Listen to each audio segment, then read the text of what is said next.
Hi friends, Rod here. Let me ask you a question. Have you seen the Netflix series Drive to Survive? Do you want to hear me and Zach record a special podcast talking just about it?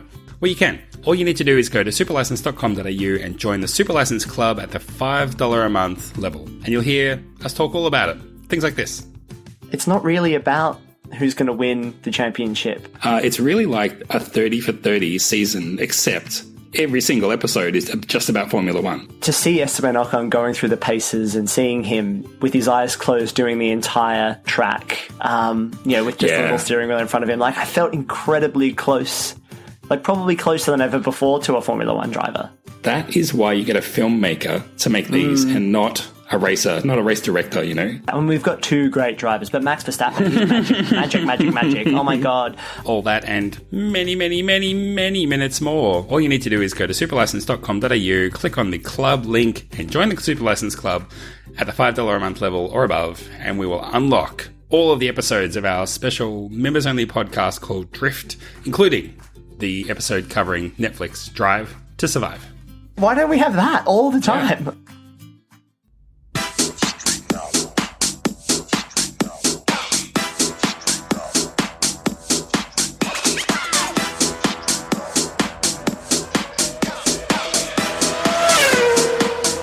Hello, good evening, and welcome to the Superlicense Formula One podcast. My name is Rodney. And my name is Zachary. Zachary. I feel like every week you take a little bit longer to say that, just half a second extra. You're like, and my name is Zachary. By the end of the season, that's going to take a full 30 seconds, I reckon. There is, I think I mentioned it, I've been listening to Hello from the Magic Tavern, and one of the co-hosts of that, his bit is that he's a wizard and he has a really long name, and he has many names, so he's known to the dwarves as Fianyelik and all these different things, right? And it takes 30 seconds to go through. But now, because he does it every single episode, I'm pretty sure I know it off by heart as well. So maybe I should start adding some more names to my name. You know, you can be, why introduce yourself as just Rod or Zach? Why not Zach, the Formula One pundit and friend of half watching Formula One fans everywhere? I don't know, something like that. Yeah, we could do that. Work up some flair, some introduction flair, a bit of hyping. That's what we need. That's what the show needs. That's right. Maybe we could get a hype person to hype us before we enter the show. Maybe we could. Oh, I'll tell you what we could actually do. I'll tell you something that'll get you hyped. Is my Canada intro. Let me pull up my notes here. Yes, I'm a professional. Pass the maple syrup and kiss me. I'm a Mountie. Let's bar hop down St. Catherine Street until we forget which hotel we're staying in. Row your boat along the main straight and then through all 16 corners. They're mostly fast right-left chicanes, to be fair. Sometimes it bends, sometimes it stands, sometimes it turns its back to the wind. Think of one last thing to put here, Rod, and don't read this out, obviously. And what do you know? We're on course for Canada, baby.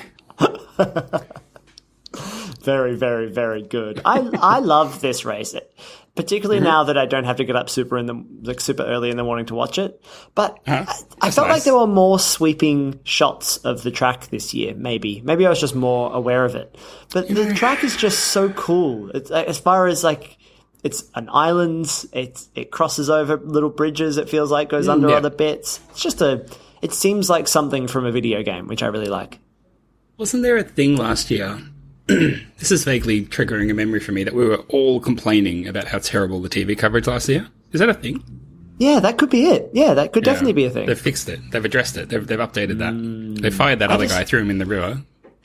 I feel like there's a big option for drones in Formula One race coverage. More drones. Yeah, that's the sound. Maybe. What we'll do is we'll get drones to shoot the Formula One, and then we'll get humans to shoot that automated robo racing. That'd be a nice irony. Irony? That would be a nice irony. I don't want to embarrass myself and say something's an irony when it's not.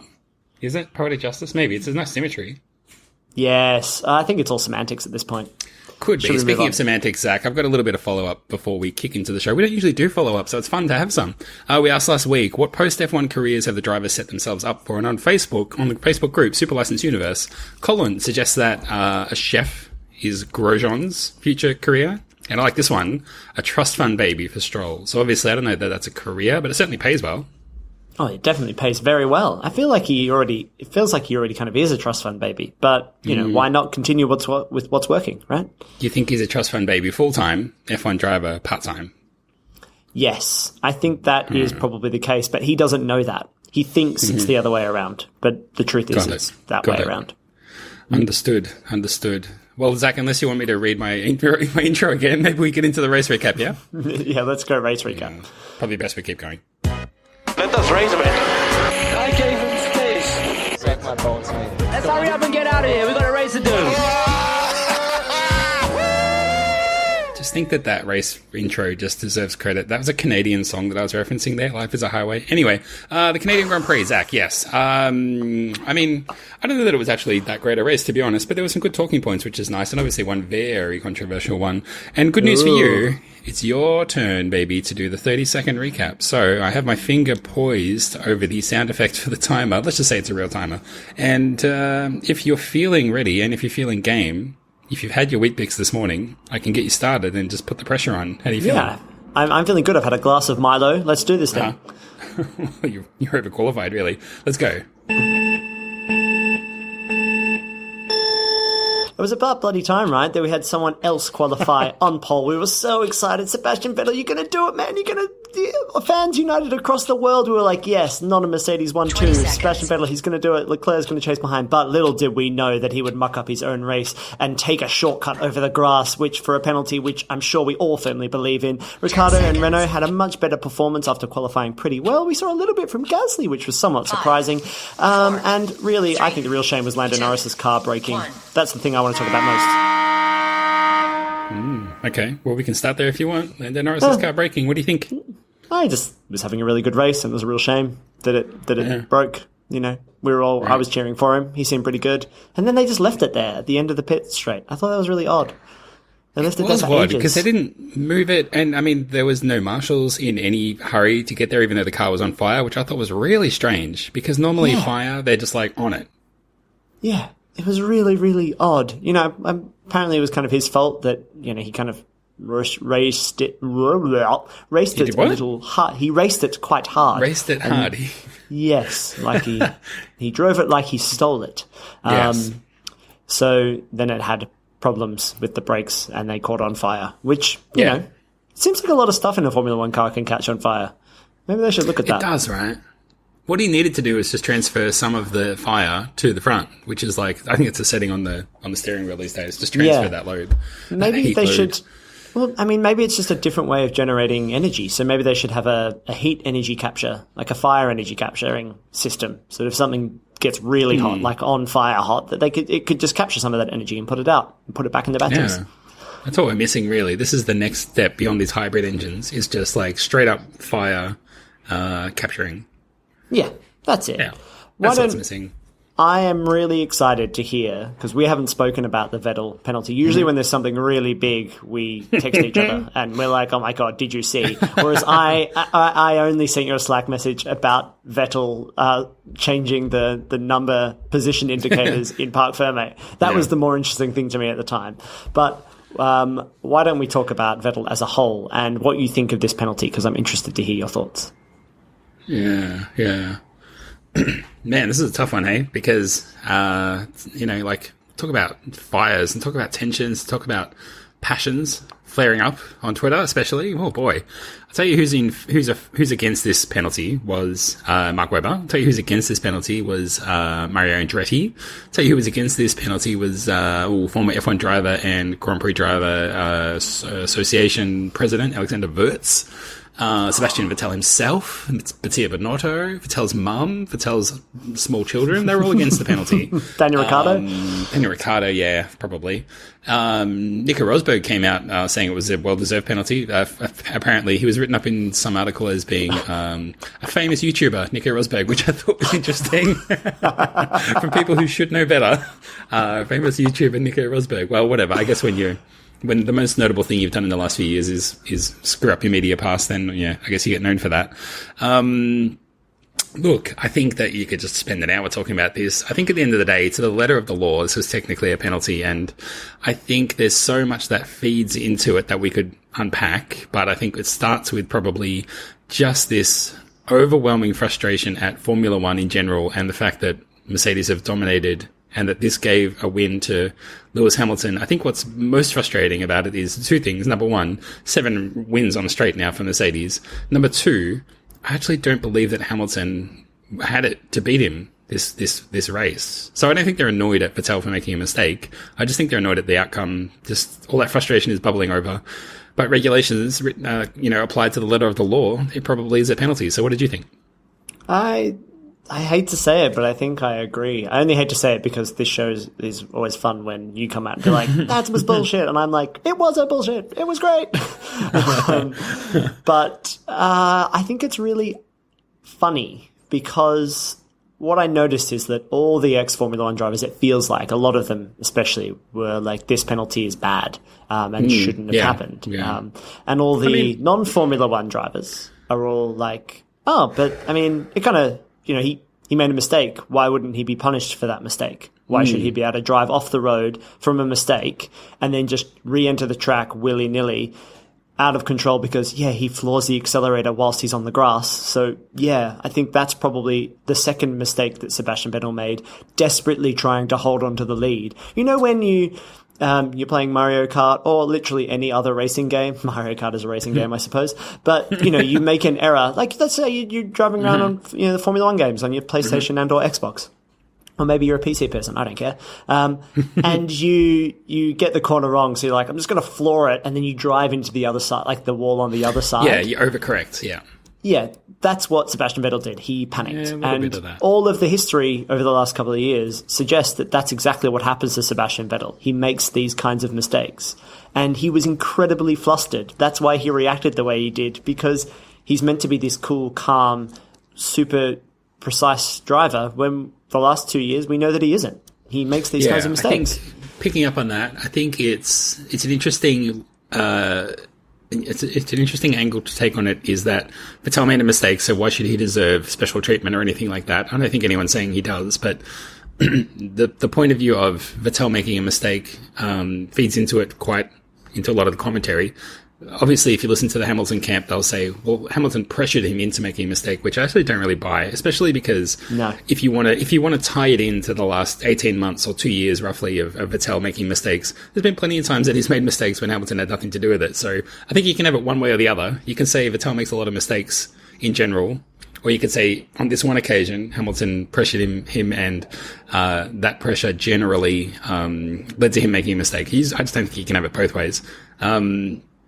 The other thing I think, again, my ultimate call would be, look, to the letter of the law, it probably is a penalty. I think one of the reasons why this has just stirred up so much annoyance and frustration is because if this was a racing incident and Vettel was on track instead of going off, and this is still, Hamilton still tried to go around the outside and Vettel pushed him off, Vettel would have been completely within his rights. Hamilton would have been in the wrong and he would have had to suck it up, princess. But because Vettel went across the grass, it's technically a different case. So at first glance, if you didn't know Vettel was coming off the grass and you just saw the bit when they were both on the road, you'd be like, well, yeah, I could totally see it. Like, Vettel's completely in the right there. The other thing that you have to consider is what the stewards said, which is that they saw some like extra camera angle that we didn't get that showed Vettel was looking in his mirrors to see where Hamilton was and, kind of almost caught the car and then let it drift a little bit wider to make sure that he was on the racing line and was going to push Hamilton off, which sort of suggests he was in control of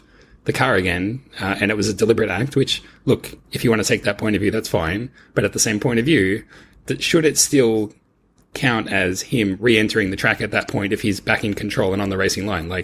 It's at some point he goes from re-entering the track to being on the track. So it's just a fine line. And I think that's really marginal in this case.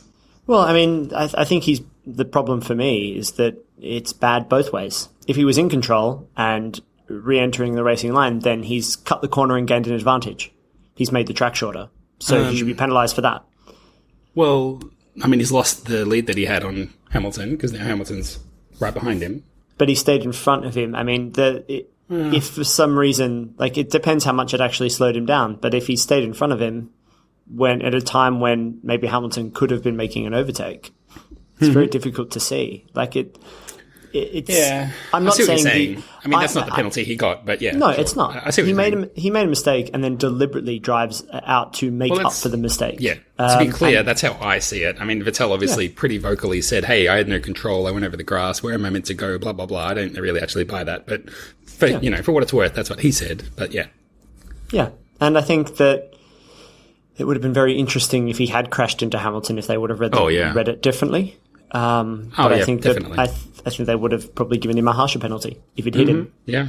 And you're tapping into the right sentiment, which is that everybody really wanted these two battling at the front all the time.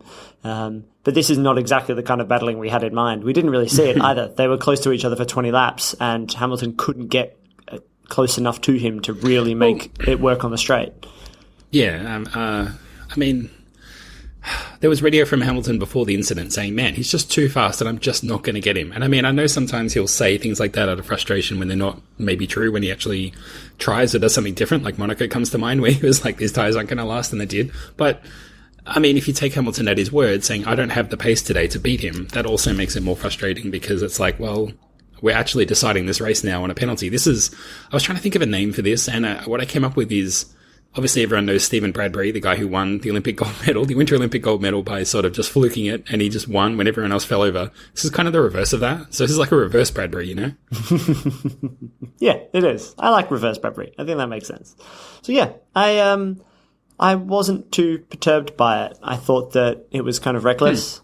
And when it happens at different points in the race, you know, drivers, when they re-enter the track, they tend to try to do it relatively carefully. He made a mistake. He should lose the lead, and I think he only kept it because of luck. And that, Hamilton was going around the outside and maybe wasn't. I think, funnily enough, if Hamilton was maybe further behind, he might have been able to overtake him, because he would have got a better exit out of the corner and got him on that part of that next bit of straight. So, but really, the guy who made the mistake got a penalty and kind of deserved it. Does that mean he was better on the day or not? No, I don't think Hamilton was better on the day. So maybe Ferrari will take some solace in that, and we'll move on and maybe actually win some races this time. They still let themselves down with the fact that they didn't tell Charles Leclerc that there was a 5-second penalty for Vettel, and maybe he could push and get second. Bit odd. Let themselves down, or did it on purpose, you reckon? They did it on purpose. Actually, maybe it's too early to talk about that, because I want to come back to the Hamilton, the Vettel tantrum. But let's talk about Leclerc while we're here. All right. They did just leave him out to dry earlier in the race. They just were like, we're going to run you longer because Vettel's got to come in now. So you just stay on those tyres, will you? So he gained absolutely nothing from it. Because he was always going to have to stop. And because he'd started on the mediums, right? He had to go to soft or hard, and because they pitted him on lap like 33, he couldn't go soft because they wouldn't last. So if they were always going to have to put him on the hard tyre, why didn't they bring him in like 15 laps earlier when they brought everybody else? Like, it's like they literally forgot about him. It's like, they're like, Vettel. Oh yeah, the other guy. Just leave him out because we can't be bothered dealing with that right now. And then just bring him in when we've all had an espresso and we've, had a bit of a break, and then bring Leclerc in. Like, if I was him, I would just be walking into the garage after every race and going like, could you show me the strategy? Like, could you show me what your plan is? Because it seems like you have no plan for me at all. It's so weird. It doesn't really correct the thing that we were talking about a little while ago, which is that he just seems to be forgotten at the moment, and not sure what he has to do to get back. Right, he has to get it done in qualifying, really. That's what he needs to do. But it's a lot to we were ask. Just talking about that not long ago. For his first year at Ferrari, right? Well, I mean, you get elevated to the senior team. It's either because you're seen as a number 2 driver who's just going to hold the hand of the number 1 driver, or because you're a challenger. So, and which you are is kind of up to you, Yeah. Well, I know he's young. That's harsh, but I mean, hey, this is Formula One. This isn't the feeder formulas. Yeah, no, it's true. If you find yourself in a big team, you've got to prove yourself, which is what Bottas had to do, I suppose. You wanted to go back to... Yeah, let's go back to Vettel. Yeah, let's go back to Vettel. Let's just do that Hamilton. after every talking point. yeah, let's just do it. The tantrum was stupid. I don't know why he didn't drive his car to the correct spot. So what are you classifying as the tantrum? Him not driving all the way down to Parc Fermé and I would say changing the numbers, all that stuff. Yes, the period from the end of the race, actually the period from when he was told he was going to get the time penalty to when he arrived. He was on the radio a bit there. Yeah, to the minute he arrived on the podium. Yeah. He stormed off to the Ferrari hospitality and then got dragged back out. Like, no. Yeah, and walked through the Mercedes garage to get back on the track, which he definitely didn't have to do. Yeah, possibly. I think it's just the shortest way through. He probably didn't didn't give a fuck about what anyone told him, to be honest. Still a bit odd to walk through a competitor's garage, not something. I think that's total unfortunate arrogance. Garage to walk through, sure. Yeah. Especially because if you think about it, the Ferrari one literally must be right next door, right? It is. Like, it's just stupid. Like, he did it on purpose. There is no way. Like, he purposely walked through their garage, and he will say it was a shortcut. But for what reason? No driver is really welcome in somebody else's garage unless you've been invited. So the idea that you would just walk in there, that's not okay. It did feel awkward. And is stupid. And I'm sure Mercedes... But what was stupid? What point do you think he was trying to make? Oh, because, look, I'll just do whatever the fuck I want. I'm the greatest driver of all time. Yeah. I think, I know we've had problems with Hamilton's confidence in the past. I find Sebastian Vettel absolutely infuriating these days. I think he thinks that the even worse than Alonso felt the sport owes him. I feel like Sebastian Vettel's like, but I've done everything right. I was the young upstart, went to the team, made the proper change to Ferrari, have pulled them up, through my own good work. And I think he just thinks that he deserves this and that it's just unlucky and that the sport is against him and that Mercedes are not doing the right things. Like we saw it when he barged wheels with Hamilton last season. It just... Yeah, sure. Okay. Yeah. And he was saying comments like, they're trying to steal the win away from us and all that stuff. I don't love the sport anymore and blah, blah, blah. I mean, it's a bit of a whinge and a carry on. It did go on for too long and he did make too much out of it. I think the unfortunate thing, I think, is that a lot of the crowd would have been on his side and feeling that same sentiment, right or wrong. And I think being in Canada, I mean, other than Italy, maybe Germany at the moment, and a few other places, I mean, Canada has a huge Ferrari following, so he might have felt like, I'm with my people here and they have my back on this one. And he's let them down maybe by making a mistake. Obviously, probably very defensive too, because he made the actual mistake. He went on the grass, look, I mean, I don't disagree entirely. Definitely convinces himself that he's right and then will not change his mind, even in the face of evidence to the contrary, that he definitely is in the wrong. But hey, look, I mean, I don't know. I guess it seems like all the best drivers do that. Yeah, I think it's part of sport. You have to believe you're the best if you're going to really push yourself that extra way. I don't understand the changing of the swapping over of number 1 and number 2 because his car wasn't there. It was so dumb. Well, I know what you mean, but I think that's pretty self-explanatory. You don't have to be a fan, but I mean, it's not stupid. Oh, no, I'm not saying maybe I did say it was stupid. I thought it was dumb. Same thing.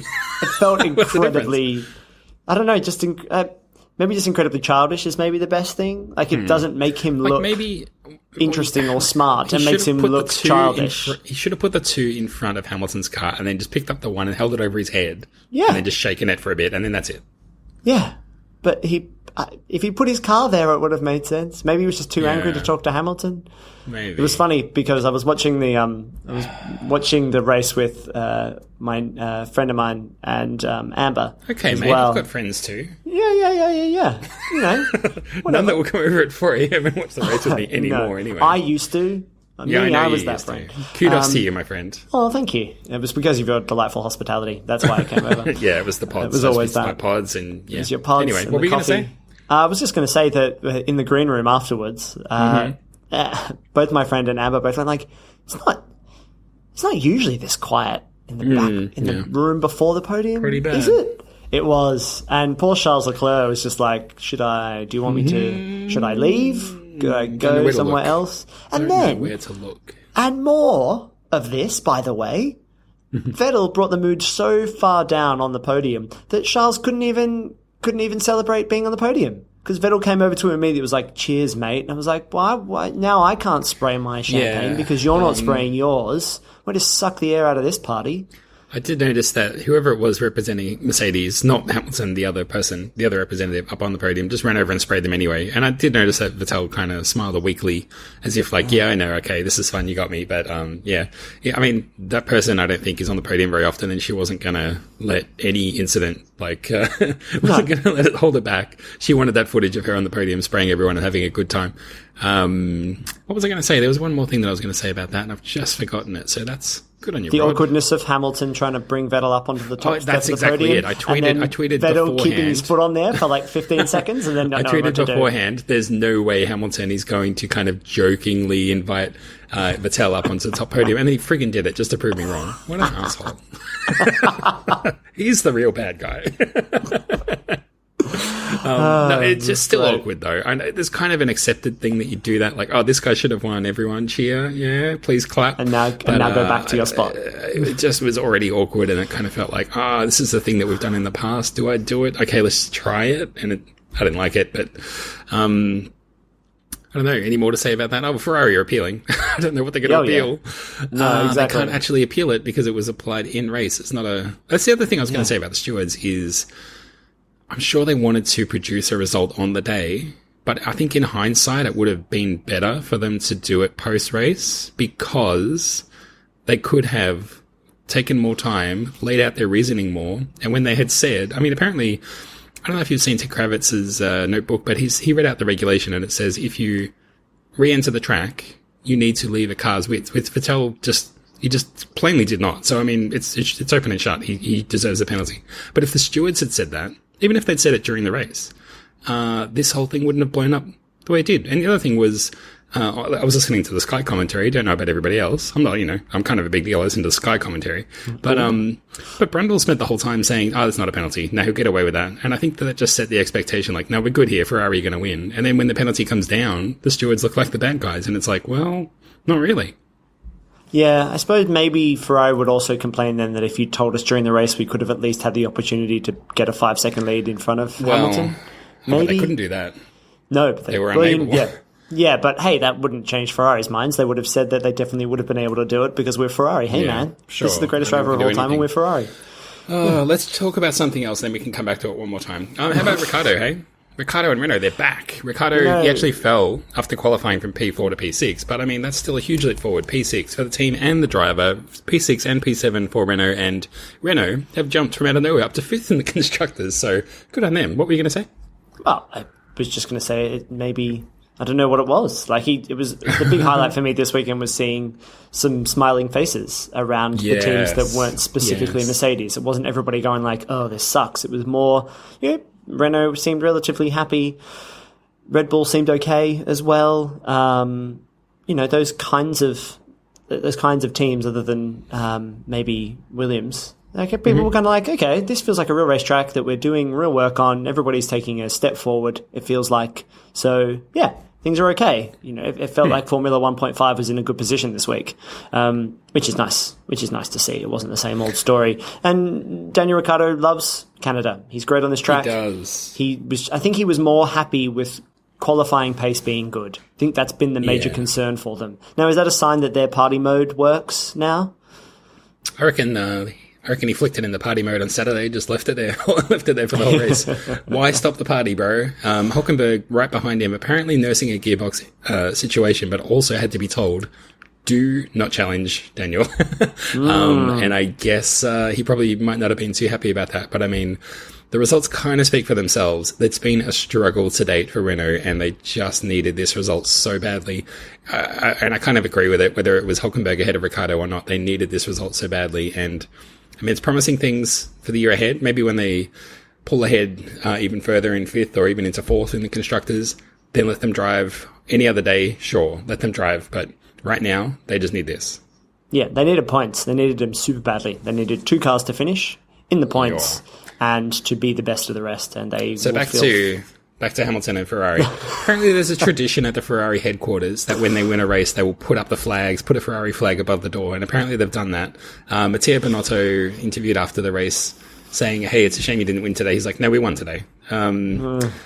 Yeah, man. I mean, I just wonder whether this is ultimately a good thing for Ferrari that they leave thinking they've won, or whether they need to just go away and actually do a little bit more soul searching and say, look, the result stands.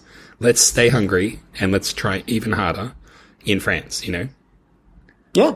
I mean, let's hope that's true. Let's remember that we've got 2 drivers. Some more fire from Ferrari would be good. Yeah, remembering they have 2 drivers, also good. I think the whole narrative's been it's a weird narrative now, though, because Hamilton's a bit magnanimous now and is like, hey, Vettel, get up here, join me on the top of the podium. Isn't this great? And Vettel's like, you're meant to be the bad guy. I'm meant to... this isn't a fight if you're friendly. Well, we're 7 races in and Hamilton is more than 2 clear race wins ahead. More than 2. So, I mean, this season's over. There's no contest anymore.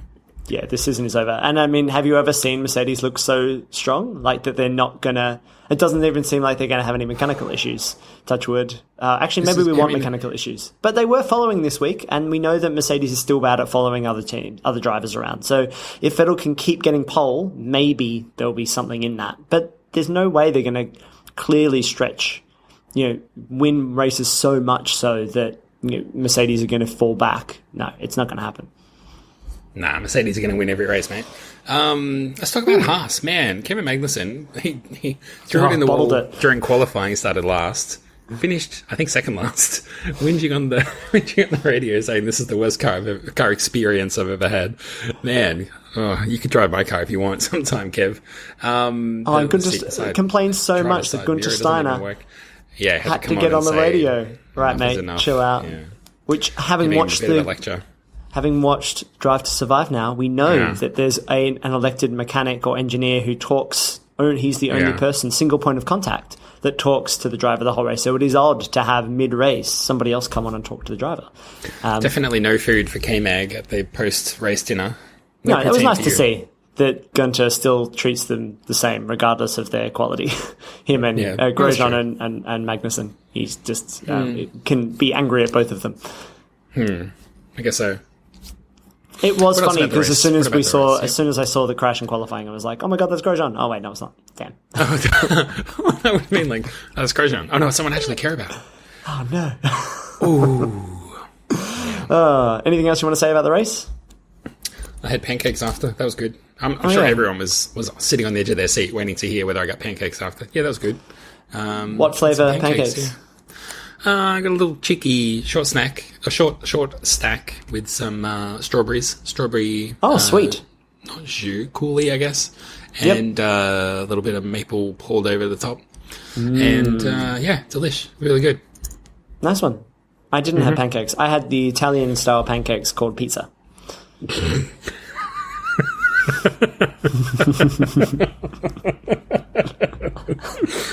Yeah, that's nice. I had the French pancakes. They're kind of long and sort of thin, more like a sort of a baguette-shaped pancake that you sort of toast and then cut in half and smear a bit of butter on. It's called. That's so awkward because they have their own pancakes. They have crepes. Yeah. I know. Come on, that's why it was fun. The crepe place near me closed down, so I can't go there anymore. It sucks. Oh, used to go there for my cafe au lait. My soy cafe au lait. It's fantastic. Oh, and their chips. Oh, man. Cooked in duck fat. I think I've talked about this before. Anyway. Jesus. Cooked in duck fat. Oh, man. So good. We didn't talk about how badly Bottas did. Man. Slipping. Just really slipping. Poor in qualifying. Poor in the race, really. Well, just anonymous in the race. So, I mean, he's really the only championship threat to Hamilton and just, doesn't look like challenging at all. Maybe he was just having an off weekend. That's okay. He was on holiday. Maybe the car wasn't very good. I feel like when the car's not as good, that he suffers exponentially, like at a higher factor than Hamilton does. Hamilton's a better driver than Bottas, so when the setup isn't perfect, Hamilton can kind of make it work, and Bottas can't really. So, maybe that'll improve as well. But it doesn't matter. Hamilton's going to be racing till he's 100, is what he seemed to say during the week. So there's only ever one seat available at Mercedes. Yeah, I guess the last thing I wanted to say was Lance Stroll, homeboy Lance Stroll, got into the points. Actually had a pretty good drive, especially if you compare him to teammate Sergio Perez. Sergio half bankrolling the team along with Lance Stroll's money. Basically, not a good week for Perez at a track that he's typically pulled one out of the bag at, homeboy Lance did it. Yeah, homeboy Lance. I like Lance a bit. I don't really know why. I like Lance Stroll. He's okay. It's fine with me. It's beyond me to work out why you like him because I don't know. I don't see much there that I like. Tell me more about it. I don't really have any problems with him. I think he does what all the mid-table drivers do. They just kind of say when, they're like, how was it? It's like, it's okay, we hope it will be better next time. But he's cheery. He's generally pretty cheery. I think it's kind of refreshing because I think he has at least a little bit of awareness that he knows he's not the best driver in Formula One, and that he knows that he's good, but maybe under other circumstances he might not have been able to get a drive. But he's going for it. He's not letting that get in the way. And he never talks about how great he is or how badly someone else mucked him up too much. He does talk about it a little bit. He'll be the first to say when something doesn't go quite right in qualifying, those kinds of things. But I never find him grating. He seems pretty genuine. There's genuine, and then there's someone interesting that you actually like. I mean, I just he don't see much wouldn't be of the that. first person I'd like to have dinner with. Well, I don't know. Okay, actually, we posed a question. We posed a question last week. Why don't we pose a question this week? Like, if you were going to sit down, airport bar, with 2 drivers from the current grid, who would you want to sit down with? Airport bar. So are we going to answer this, or what are we... Yeah, you can answer it. Go on. Oh, okay. Current drivers. I guess it has to be. Airport bar with any 2 drivers. I mean, the obvious choice seems to be Kimi, except he'll drink everything. He actually won't get a word out, as if he doesn't speak much already, but he will not actually say a word because every time his mouth opens, a drink will be going into it. So I'm actually not going to go with Kimi. Who else would be good? I reckon you want one sort of fast young guy, and then you want one, slightly older, slightly more interesting, colourful person. I mean, Daniel Ricciardo, obviously, is one. Let's take him out. Boom. Because we both want Daniel Ricciardo. Okay, fine. All right, in this scenario, I am Daniel Ricciardo. There you go. Yes, there you are. In this hypothetical. Actually, no, let me give you a better hypothetical. Yeah. He turns up. Man. Okay. You've got there's 2 drivers you're already talking to, and Ricciardo sees the 2 drivers and a rando, and he's like, what the hell's happening there? It looks like a party, and he turns up halfway through. You get to hang out with him because he's seeing the 2 that you've picked. Yes, exactly. Fantastic. Okay. Well then, without any further ado, I'm going to go Carlos Sainz. He'll be my young one. And then I was going to pick him. That's good. Maybe oh man. Running out of old drivers. I really don't want to pick Vettel or Hamilton. And then if I've ruled out Raikkonen, I'm like, oh, there's no one left. No one left to fill that statesman sort of position. Who else has been around for a little while? I don't know. Maybe Hulkenberg. And that would get Ricciardo in, his teammate. He's kind of obliged to come and talk to him. So I'm going Sainz and Hulkenberg. How about you? I can say that. I actually thought that I thought Sainz would be a great choice. I thought that either Bottas or Kubica would be good. I think that Kubica, maybe he'd be up for a couple of drinks. He'd have a lot of cool stories to tell. I feel like he'd be glad to be hanging out as well, because why not?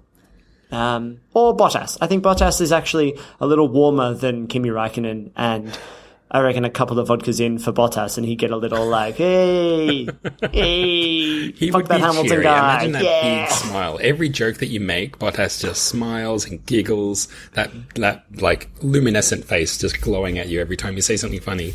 Yeah, you've chosen well. You've chosen well. I think we're done with Vettel and Hamilton. I think we're done with this race, to be honest. Shall we move on, Zach? Are we finished there? Yeah, let's move on.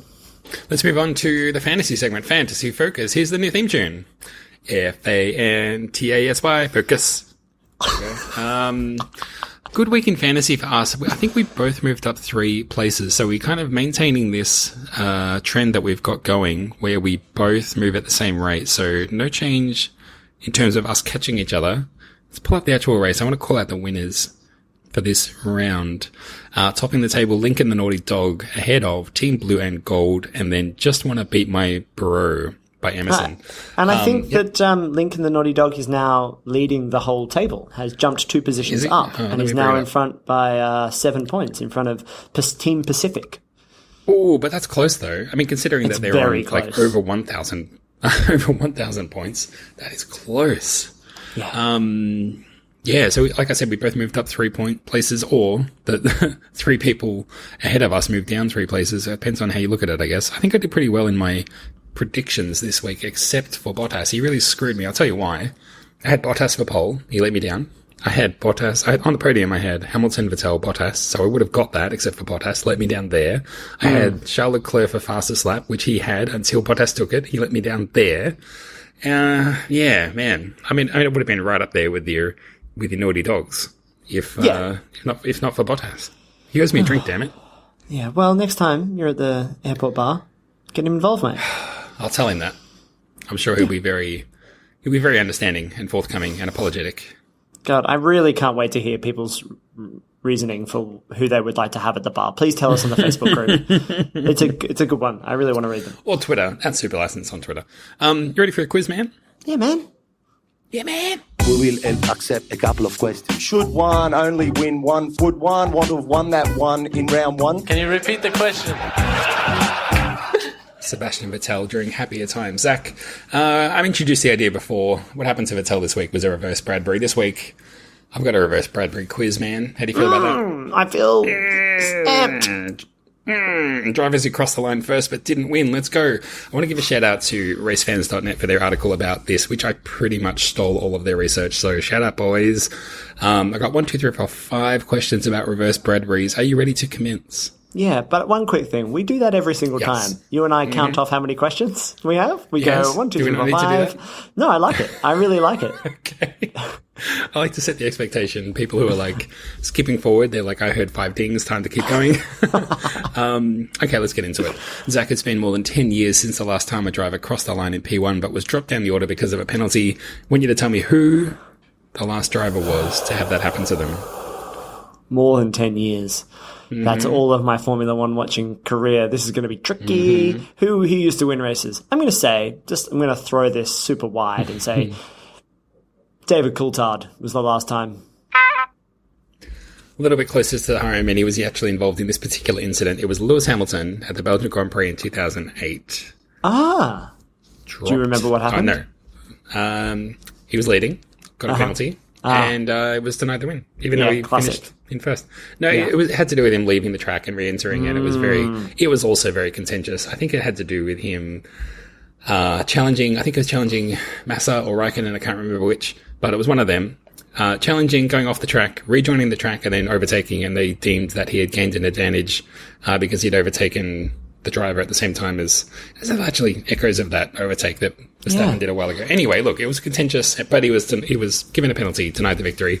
He got reverse Bradburied. So bad luck there. We'll continue on. After this weekend, Sebastian Vettel becomes the 12th driver to finish in P1 but lose the victory. That's out of over 1,000 races, remember? Whoa. But I want you to tell me, out of the 12 times that's happened now, how many times has it happened at the Canadian Grand Prix? No, more than once at the Canadian Grand Prix. It has been on for a little bit. I'm going to guess that this is the first time it's happened at the Canadian Grand Prix. Not particularly noteworthy. I'm not sure why I'd write a question around that. Zach, would you be surprised to know that it's happened 4 times? 4.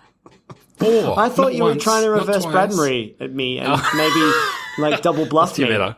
And be like, hey, why would I write a question about it? Exactly right. It's only happened one time. I'll tell you what. 4 times. If your name is Howden Ganley in 1973, it happened to you. If your name is Didier Pironi in 1980, you got reverse Bradbury. If your name's Ayrton Senna in 1990, and let's face it, it probably isn't. But if it is, you got reverse Bradbury. And now Vettel, all at the Canadian Grand Prix. Incredible. So in over 1,000 races, it's happened 12 times. 4 of them, 25%. So It's more than that. 33%. The Canadian Grand Prix. So would you say then it's better to be in second near the end of the race in the Formula One Canadian Grand Prix? Because at least that way you're not going to have that problem. There's only one way to read that, right? I mean, clearly. Yeah, exactly. Clearly. Zach, of the 12 reverse Bradburys, one driver has been denied victory twice. So I want you to tell me which Brazilian driver from history is the only double reverse Bradbury. Which Brazilian driver is the only double reverse Bradbury? Is it Ayrton Senna? No, unfortunately not. It is Nelson Piquet has had 2. Out of the 12, he had 2 of them. 2 reverse Bradburys against his name. Bummer. The only other Brazilian driver who wins races. Sure. other than all the other ones. On the flip side, a good story. One driver has inherited 2 victories. So he's been involved in reverse Bradburys, but he's been the benefactor. So tell me, which Austrian driver is the only double reverse Bradbury? Is it then Niki Lauda? It is Niki Lauda. So he inherited 2 race victories from penalties. So I'm sure he would have been a big fan of this system. And even though he's in the Mercedes garage, you think that his mind would have been made up.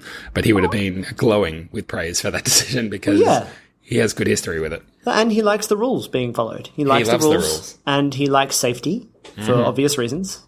So he liked safety for obvious reasons. I think he would have... In fact, this is exactly what this race was missing. Niki Lauda. This is why we spoke so, emotionally about him after his untimely passing, was that he would have been the perfect interview. Him to speak sense to everybody, yeah. No, he would have been like, I think that this race went really well and I think the best driver wins on the day and da-da-da-da-da, and he would have said something controversial about... If he doesn't make a mistake, then he would have won. Yeah, exactly. Simple as that. It's very simple. That's what he likes to say. Zach, it's your last question. Are you ready for it? No.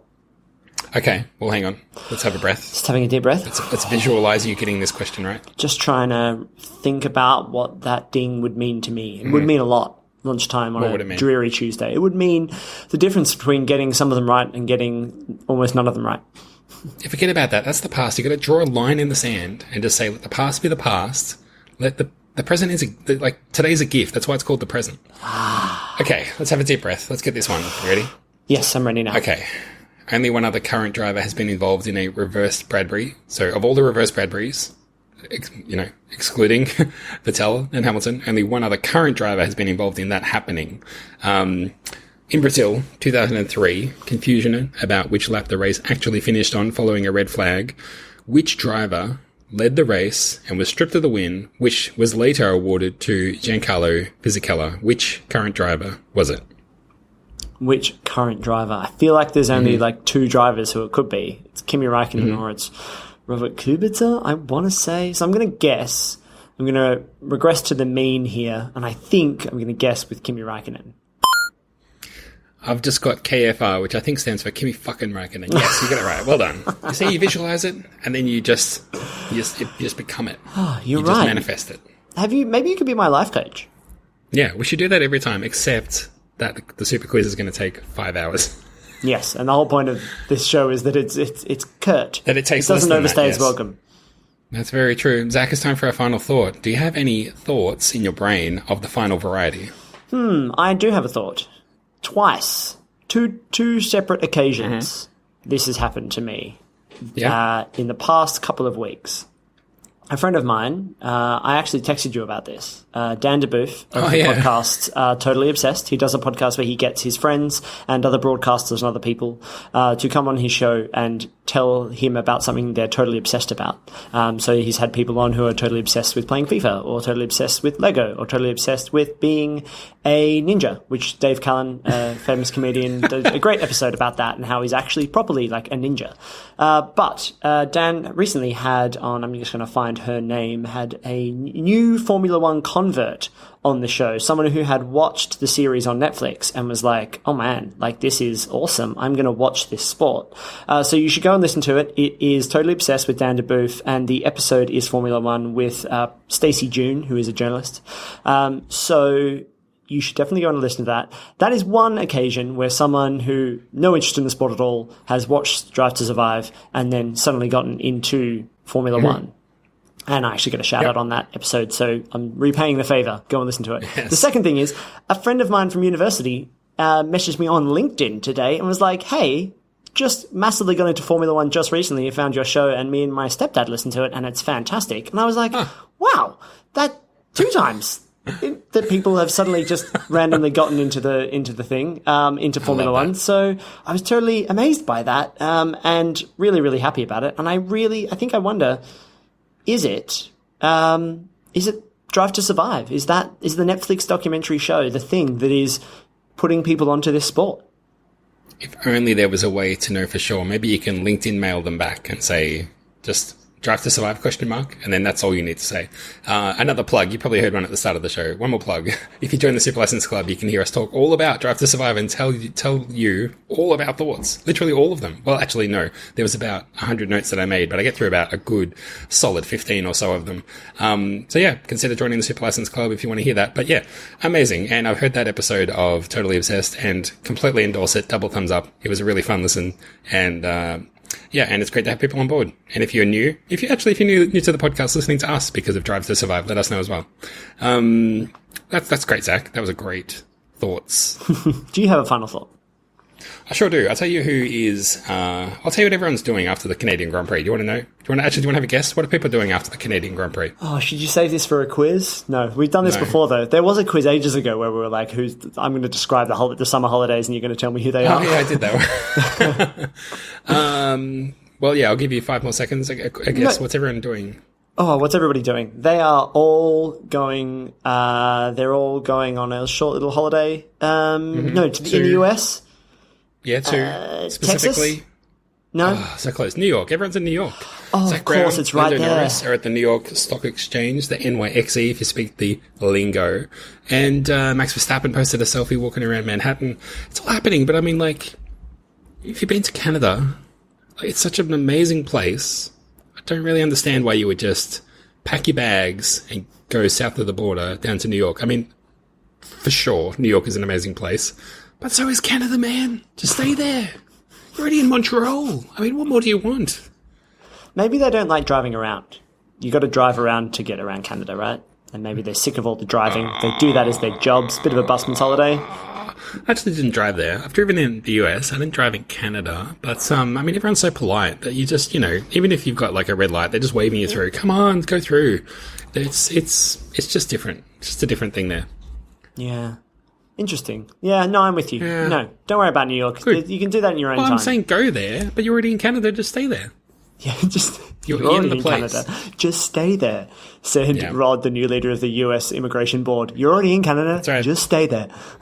I'm going to build the reverse of a wall. I'm going to build an incline that if you're in the US, you just subtly you slide down the incline into Canada. It's the reverse of a wall.